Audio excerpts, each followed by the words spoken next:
Hello everyone, मेरा नाम है आकाश। आज हम पढ़ेंगे how should we conserve biodiversity. How should we conserve biodiversity. हम दो तरीके से बायोडाइवर्सिटी को कंजर्व कर सकते हैं, इन सिटू कंजर्वेशन और एक्स सिटू कंजर्वेशन। अभी इन सिटू कंजर्वेशन हम उनके लिए करते हैं जो हमें ऐसा लगता है कि हमें उनको सिक्योर करना चाहिए, तो हम उनको इन सिटू कंजर्वेशन में डालते हैं। लेकिन कुछ जानवर कुछ ज़्यादा ही एंडेंजर्ड होते हैं, इसका मतलब अगर हम उनको अच्छे से अगर सिक्योर ना करें तो वो विलुप्त हो सकती है, एक्सटिंक्ट हो सकती है।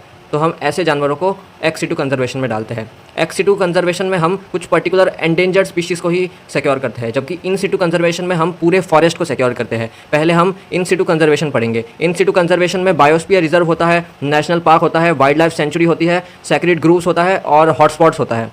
तो there are 14 biosphere reserve in India. There are 1414 biosphere reserve in India.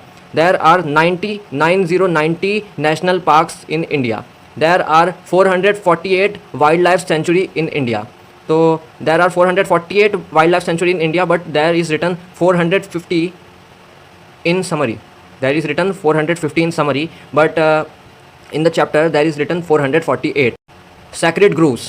So the data is not given of the sacred groves. There is not given that how many sacred groves are there in India. Next, hotspots. There are 25 hotspots, but 9 more have been added. So total there are 34 hotspots. Next, ex situ conservation, जिसको हम biodiversity conservation भी बोलते हैं। Ex situ conservation में emergency situation के लिए होता है। इसका मतलब है एंडेंजर्ड स्पीशीज़ जो होते हैं वो एमरजेंसी सिचुएशन होते हैं, क्योंकि अगर हम उनको सिक्योर ना करें तो वो एक्सटिंक्ट हो सकती है। एंडेंजर्ड स्पीशीज़ का मतलब ही यही होता है कि अगर हम उनको अच्छे से सिक्योर ना करें तो वो एक्सटिंक्ट हो सकते हैं। तो एक्स सिटू कंजर्वेशन में हमारे पास है जूलॉजिकल पार्क्स, जिनको हम जू बोलते हैं, botanical gardens, wild life safari and cryo preservation. Cryo preservation हम ऐसे करते हैं कि कोई भी सीड या फिर गैमेट को हम -196 degree Celsius in liquid N2 में डालते हैं, जिससे वो सिक्योर रहता है। इसका मतलब है कि वो ख़राब नहीं होता और वो डिस्ट्रॉय नहीं होता। इन सिटू कंजर्वेशन में हम बायोस्फीयर रिजर्व, सैक्रेड ग्रूव्स और हॉटस्पॉट को इन डिटेल में पढ़ेंगे। बायोस्फीयर रिजर्व एक पूरा एरिया होता है जिसके कोर एरिया में एनिमल्स होते हैं जो कि एंडेंजर्ड, जिसके कोर एरिया में एनिमल्स होते हैं जिनको हमें सिक्योर करना होता है। तो कोर एरिया में एनिमल्स होते हैं और उसके सराउंडिंग में एक बफर जोन होता है जो कि रिसर्च पर्पसेस के लिए होता है। फिर बफर जोन के बाद एक ट्रांजिशन जोन होता है जो कि ह्यूमन सेटलमेंट के लिए रहता है। इसका मतलब है यहाँ ह्यूमन सेटल करते हैं, यहाँ विलेज और कबीले रहते हैं। तो इस प्रोग्राम को हम बोलते हैं MAB program, man and biosphere program. तो बायोस्फीयर रिजर्व के बीच के एरिया को हम बोलते हैं कोर एरिया, और उसके सराउंडिंग के एरिया को हम बोलते हैं बफर जोन जो कि रिसर्च पर्पस के लिए रहता है, और उसके भी सराउंडिंग में जो एरिया होता है उसको हम बोलते हैं ट्रांजिशन जोन जो कि ह्यूमन सेटलमेंट के लिए रहता है।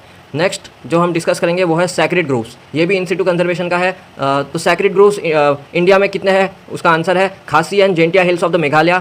तो sacred groves Khasi and Jaintia hills of the Meghalaya में है, Aravalli hills of the Rajasthan में है, western ghats regions of the Karnataka and Maharashtra में है, Surguja Chanda and Bastar areas of the Madhya Pradesh में है। In Meghalaya the sacred groves are the last refugees for a large number of the rare and threatened plants. खासी and Jaintia hills of the Meghalaya, Aravalli hills of the Rajasthan, western ghats regions of the Karnataka and Maharashtra, Surguja Chanda and Bastar areas of the Madhya Pradesh. In Meghalaya the sacred groves are the last refugees for a large number of the rare and threatened plants. Next हम पढ़ेंगे hotspots. तो hotspots हम किनको बोलते हैं? Less than 2% of the total area if protected the rate of extinction decreases by 30%। High biodiversity, species richness, high degree of endemism. इसका मतलब क्या है? इसका मतलब है species found only in this region, not anywhere else.